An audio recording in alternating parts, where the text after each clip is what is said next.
Bismillahirrahmanirrahim. Assalamualaikum warahmatullahi wabarakatuh.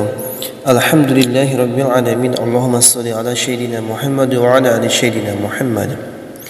Sahabat, teman-teman yang beriman yang insyaallah dirahmati oleh Allah Subhanahu wa taala.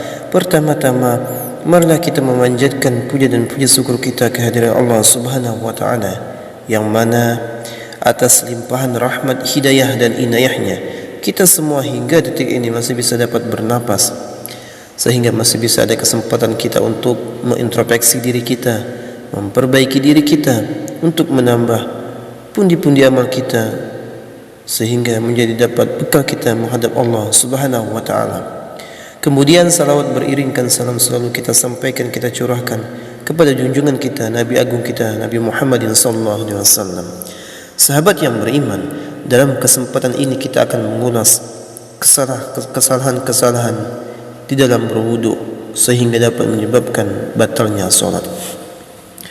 Wudu adalah aktivitas yang memiliki kedudukan sangat penting dalam ajaran agama Islam, sebab wudu menjadi syarat bagi muslim sebelum menunaikan solat. Solat sendiri adalah ibadah yang sangat mutlak dilakukan oleh hamba Allah Subhanahu wa taala. Hal tersebut berarti menjelaskan bahawa wudu yang tidak sah maka secara otomatis akan membatalkan solat. Ini juga tertuang dalam sabda Rasulullah sallallahu alaihi wasallam, tidak diterima solat yang dilakukan tanpa wudu, dan tidak diterima sedekah yang berasal dari harta yang didapat secara tidak halal. Hadis riwayat Muslim. Guna menghindari hal tersebut, sudah selayaknya umat Islam memahami tata cara wudu yang baik dan benar. Selain itu, perlu juga memperbaiki dan menghindari beberapa kesalahan yang mungkin dilakukan saat mengambil air wudu. Apa saja kesalahan tersebut? Berikut ini 10 penjelasannya. Yang pertama, tidak membaca bismillah. Islam mengajarkan umatnya untuk selalu membaca bismillah saat memulai sesuatu hal, termasuk ketika wudu. Ternyata ini memiliki kedudukan yang penting. Rasulullah SAW bersabda, tidak sempurna wudu seseorang yang tidak membaca basmalah. Hadis riwayat Ahmad. Kemudian yang kedua, tidak sempurna membasuh anggota tubuh yang wajib dalam wudu. Tidak sempurna membasuh anggota tubuh yang wajib disiram air wudu menjadi kesalahan yang harus dihindari karena dapat menyebabkan batalnya wudu. Khalid bin Mi'dan dari sebagian istri-istri Rasulullah SAW meriwayatkan suatu hadis. Sesungguhnya Rasulullah SAW melihat seorang laki-laki yang solat, sedangkan di punggung kakinya terdapat bagian mengilam karena tidak terbasuh oleh air wudu seukuran uang dirham. Maka Nabi menyuruhnya untuk mengulang wudunya. Hadis riwayat Imam Ahmad dan Abu Dawud. Kemudian yang ketiga, membasuh anggota tubuh lebih dari jumlah yang ditentukan. Selain tidak sempurna membasuh anggota tubuh yang wajib disiram air wudu, perlu juga memperhatikan kuantitas melakukannya. Apabila tiba-tiba merasa khawatir atau ada yang kurang, sebaiknya jangan membasuh lagi, karena bisa jadi sikap was-was itu justru datangnya dari syaitan. Kemudian yang berikutnya, boros air. Agama Islam juga mengajarkan umatnya untuk tidak berlebihan atau boros, termasuk dalam hal berwudu. Rasulullah SAW bersabda, janganlah kalian boros dalam penggunaan air. Maka beliau saat berkata, apakah dalam masalah air ada pemborosan? Beliau bersabda, iya, walaupun kamu berada di sungai yang banyak airnya. Hadis riwayat Ahmad. Kemudian yang kelima, menyebut nama Allah dalam WC atau membaca atau membawa benda yang mengandung lafaznya merupakan suatu hal yang makruh, maka sepantasnya bagi seorang muslim untuk menjauhinya. Berdasarkan riwayat dari Ibnu Umar radhiyallahu anhu, beliau berkata, ada seorang lelaki yang berlalu sementara Rasulullah SAW sedang kencing. Maka orang itu pun mengucapkan salam, tapi Nabi tidak membalas salamnya. Hal ini karena menjawab salam adalah termasuk zikir. Hadis riwayat Muslim. Kemudian yang keenam, mencuci dubur setelah buang angin. Tidak ada istinja atau mencuci dubur ketika buang angin. Hal itu hanya berlaku saat buang air kecil dan buang air besar.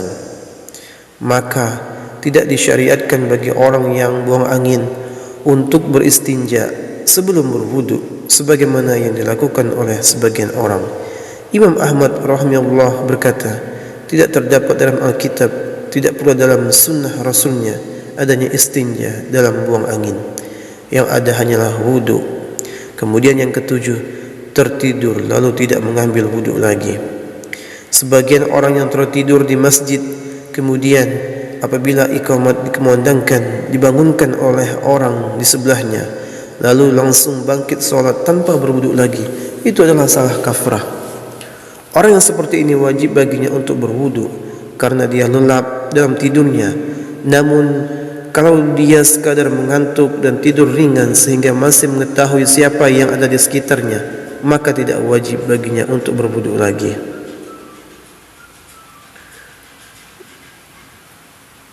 Itulah tadi sahabat yang beriman, kesalahan-kesalahan kita saat masih melakukan wudu. Jangan sampai kita semua melakukan wudu yang dapat membatalkan kita sholat. Kemudian yang berikutnya, yang kedelapan, perhatikan istinsyaq dan istinsar. Istinsyaq adalah menghirup air lewat hidung sampai ke pangkal hidung, sementara istinsar adalah mengeluarkannya, air yang dihirup tadi dari hidung. Sebagian kaum muslimin ketika berwudu kerap kali hanya memasukkan jarinya yang basah ke hidung. Hal itu harus diperhatikan karena Nabi Muhammad SAW pun pernah bersabda tentang istinsyaq dan istinsar. Barang siapa berwudu, hendaklah ia menghirup air ke hidung dan mengembuskannya kembali.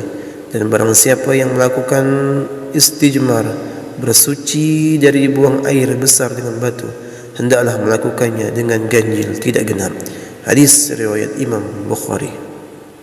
Kemudian yang kesembilan, menganggap mengusap leher dianjurkan. Sebagian orang ada yang beranggapan bahwa mengusap leher saat membasuh wajah adalah hal yang dianjurkan. Padahal sebenarnya tidak demikian. Itu tidak dianjurkan dan tidak termasuk bagian dari wudu. Ingatlah prinsip kehati-hatian dalam Islam. Terkadang ketika menambah-nambahkan justru itu bisa menjadi bumerang. Kemudian yang ke-10, membaca doa tidak berdasar. Selain menambah-nambahkan gerakan wudu, membaca doa yang tidak ada dalam ajaran juga tentu menjadi satu kesalahan yang bisa membatalkan wudu dan tentu juga solat. Adapun doa yang disepakati secara syariat adalah bismillah di awal wudu, mengucapkan 2 kalimat syahadat di akhir wudu, lalu ditambahkan dengan asyhadu an la ilaha illallah wahdahu la syarikalah wa asyhadu anna Muhammad abduhu wa rasuluh, dan seterusnya. Wallahu a'lam bishawab. Mudah-mudahan bermanfaat. Itulah tadi kesalahan-kesalahan di dalam berwudu. Mudah-mudahan kita mengetahui, mudah-mudahan salat kita, wudu kita semuanya sah, agar salat kita juga sah, agar semua amal-amalan kita dapat diterima oleh Allah Subhanahu wa taala. Itulah tadi sahabat yang beriman, mudah-mudahan bermanfaat.